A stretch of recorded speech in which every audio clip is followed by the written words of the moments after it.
2018 के इलेक्शन में आपने पीपल्स पार्टी के टिकट पर इलेक्शन लड़ा, 8000 वोट लिए। इस दफ़ा 2.5 साल में क्या तब्दीली आ गई कि आप समझते हैं कि आप जीत जाएंगे? सबसे पहली बात तो ये है कि ये हल्का मेरा नहीं था, न मैंने अप्लाई किया था। मेरा NA 248 था। बिलावल साहब ने हुक्म दिए कि शहबाज शरीफ के मुकाबले में 15 दिन टोटल मुझे टाइम मिला, और 15 दिन में जहाँ फैसल वाडा साहब के कागजात को मैंने चैलेंज किया है, उनके तो एक्सेप्ट हो गए, मेरे रिजेक्ट हो गए। तो सिंध हाई कोर्ट से बाल कराते कराते तो बीच में बचे कितने दिन। अब 2.5 साल के बाद अल्हम्दुलिल्लाह मैंने हल्का नहीं छोड़ा, आवाम के दरमियान रहा हूँ। कोरोना के दिनों में भी मैं पुलिस से अपना सुप्रीम कोर्ट का कार्ड दिखा दिखा के पूरा शहर में जहाँ लॉकडाउन था मैं इस हल्के में आता था और अपने साथियों समेत यहाँ होता था। और फिर सिंध हुकूमत के ज़रिए हमने लगभग 2 अरब रुपए से ज़्यादा तरक्याती काम 2018 के इलेक्शन से लेके शेड्यूल अनाउंस होने तक करा है, जिसमें दिल का अस्पताल सईदाबाद शामिल नहीं है, जिसमें दाऊद गोड का अस्पताल शामिल नहीं है, जिसमें 1.5 अरब रुपए का जो बल्दिया रोड शामिल नहीं है, जिसमें 42 करोड़ पानी का लाइन जो बिलावल साहब के खसूसी अदालत पर UC 34 रुपये वो शामिल नहीं। ये तरक्याती काम किए, मगर फिर भी ये काफ़ी नहीं है। आप पहले तहरीक इंसाफ में भी रहे, फिर मुस्लिम लीग नून की तरफ से इलेक्शन लड़ा, इतनी पार्टियां क्यों बदली? मुस्लिम लीग नून ने जो मुझे टिकट दिया है, उसके बाद ये टिकट मुझसे लिया है, जबकि आधी मुस्लिम लीग मेरी तरफ थी, आधी दूसरी तरफ थी। तो उसके बाद उन्होंने वो टिकट बग़ैर उसके डायरेक्ट विड्रॉ करा है और किसी और के हक़ में दे दिया। तो इस वजह से मैं दिल बर्दाश्त होकर मैंने मुस्लिम लीग नहीं छोड़ी। जब मुस्लिम लीग नून में छोड़ी तो लोग मुझे बता रहे कि आप तो बेवकूफ़ी कर रहे हो, क्योंकि ये तो हुक्मरान है आने वाले। तो मैंने कहा उसूल की बात है, जहाँ जिस तरीके से ये लोग कर रहे हैं टिकट दे के और फिर वापस चुप के ले लेते, तो बुला लेते, विड्रॉ करा लेते मुझे डायरेक्ट करने के बाद। इस वजह से मुझे मुस्लिम लीग नून छोड़ी और मैंने पीपल्स पार्टी ज्वाइन की, जो कि मुझे पता था कि आने वाली हुकूमत पीपल्स पार्टी की नहीं है, नून। उसके बावजूद उसूल पे सौदाबाजी नहीं की है, क्योंकि मेरे भी एक मिजाज है, एक उसूल है, एक इज़्ज़त है। आप सुप्रीम कोर्ट के वकील भी हैं और साथ ही साथ रफ़ाई काम भी करते हैं। ज़्यादा पसंद क्या है, सियासत या रफ़ाई काम?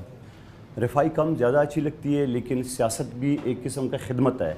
आजकल लोगों ने जहाँ किसी के साथ चीटिंग फ्रॉड करते हैं तो कहते हैं मैंने सियासत के लिए, जबकि सियासत का अक्सर मकसद तो खिदमत है।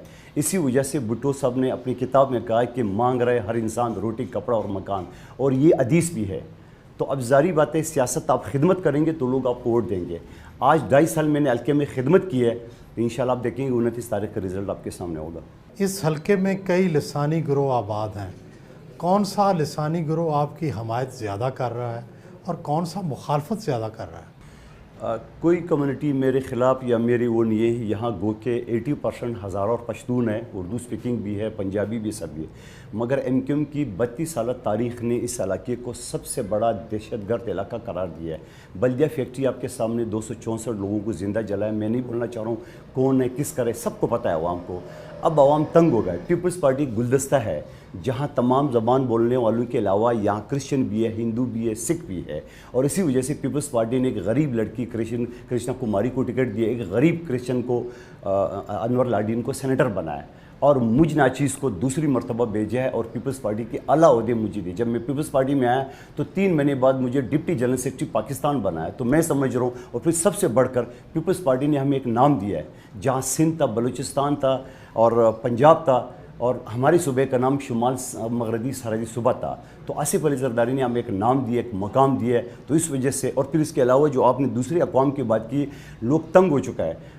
दिन में, रात में 6-7 जलसे मैं करता हूँ, वो जलसे एक भी मैंने किसी को इन्विटेशन नहीं दिए, लोग खुद करते हैं, बल्कि हमारे डायरी में जगह नहीं लिखने की, जो लोग हमें दावत देते हैं। तो ये लोग अब ये NP की मैं बात करूँ, NP ने गो के मुस्लिम लीग नून की हिमायत की, इनके पूरे तंजीम ने बगावत की है। मैं आपके चैनल के रिकॉर्ड से कह रहा हूँ, इनके पूरा तंजीम हमारे साथ आ चुकी है।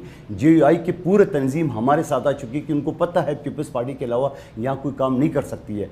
MQM को भी आजमा लिए है, यहाँ PTI को भी आजमान लिए, और नून लीग ने भी शहबाज शरीफ ने सब ख्वाब दिखाया है कि मैं इनको लाहौर बनाऊंगा। लाहौर तो क्या बनाए, पलट के दोबारा नहीं आए यहाँ। आपके मुखालिफ उम्मीदवार इल्ज़ाम लगाते हैं कि आप लोगों को रिश्वत के तौर पर तरक्याती काम करवा के दे रहे हैं। अचानक रात को सड़क बन जाती है, यहाँ कहीं पानी की सप्लाई हो जाती है, क्या वाकई ऐसा है? अगर 2.5 साल की मैं बात करूं, इलेक्शन शेड्यूल होने से पहले, तो यकीनन हमने रिश्वत 2 अरब रुपए के काम किए, अस्पताल के, स्कूल की। जब से इलेक्शन शेड्यूल अनाउंस हुआ है, وہ کام چونکہ بلدیاتی ادارے نہیں ہیں، اگر کوئی پائپ لائن سیوریج کا بند ہو جاتا ہے تو وہ ٹینڈر کے انتظار میں نہیں ہوتی. تو یہ جو ڈی ایم سی کا ادارہ ہے یا ڈی سی والے وہ خود کر رہے ہیں، اسے میرے کوئی تعلق نہیں ہے. اور پھر سب سے بڑھ کے پی ٹی آئی نے ابھی حال ہی میں جو 1-2 روڈ بنائے، میں اعتراض کر سکتا، میں نے نہیں کیا، کیونکہ یہ الیکشن کمیشن کا رولز بھی ہے کہ جو پہلے سے اپروو کام ہے، پہلے سے جو ٹینڈر ہو چکا ہے، اس کو روکا نہیں جا سکتا ہے، مزید نہیں ہو سکتا ہے. میں آپ کے چینل کی طرف سے چیلنج کروں جو میرے خلاف یہ بات کر رہا ہے، ایک بھی ٹینڈر ثابت کرے کہ الیکشن شیڈول اناؤنس ہونے کے بعد پیپلز پارٹی یا ہماری حکومت نے کی.